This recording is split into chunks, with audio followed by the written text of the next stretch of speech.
វិតពួកពនេចរគេថាឲ្យតែពួកជិះម៉ូតូធំហ្នឹង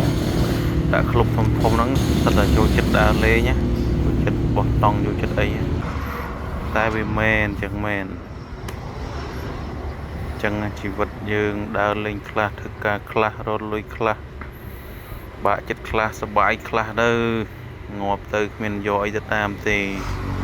ដើរលេងលំហែគូខ្លះទៅតែទៅនេះគឺទៅមានការទេតែកំពុងចាមសុំបាយមួយពេលផងជីវិតដំណើរជីវិតរបស់យើងគឺអត់ទៀងទេអនិច្ចំអនត្តាទុក្ខំទុក្ខារូបាំងអនិច្ចំអនត្តាចឹងជីវិតរបស់យើងគឺមិនវែងហើយក៏មិនខ្លីប្រហែលដែរសប្បាយខ្លះកើតទុក្ខខ្លះដើរលេងខ្លះធ្វើការខ្លះរលួយខ្លះចឹងណា